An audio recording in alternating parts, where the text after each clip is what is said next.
Ladies and gentlemen, welcome back to episode 7. Wow, it's episode 7 already.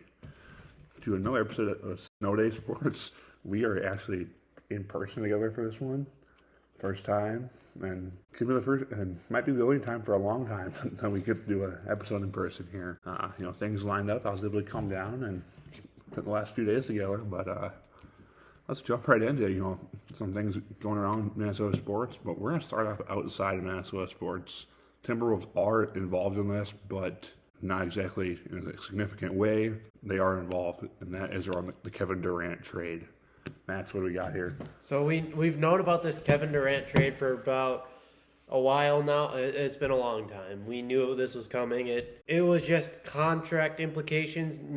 It had to wait till July 6th to become official, and it finally is today, and it's so weird. It involves a lot of draft picks getting drafted by the teams they're definitely not going to play for, and that's a really weird quirk about the NBA is they love to do that. They love to have their draft picks not get drafted by the teams they play for. You've seen it. Kobe Bryant is one of them. Mm-hmm. Luka Doncic.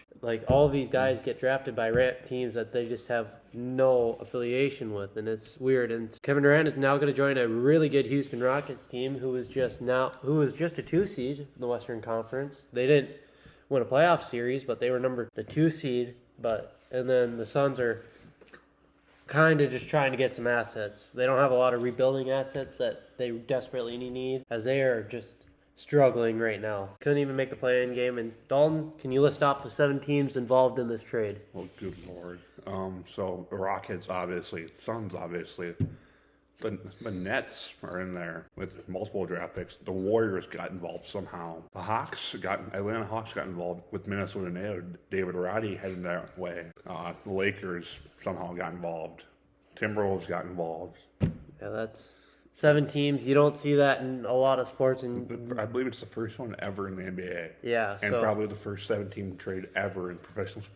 Yeah, NBA does a lot of multi-team trades. It's pretty common just to make sure they can get contracts right and numbers right, and that's just kind of their way to do it, is get a lot of people involved, and it creates these elaborate trades where it's none of the trade assets really in this trade besides the ones that the Rockets and the Suns get are going to be worth anything really, but... Right, just the way it works. Yeah, it's just the way money...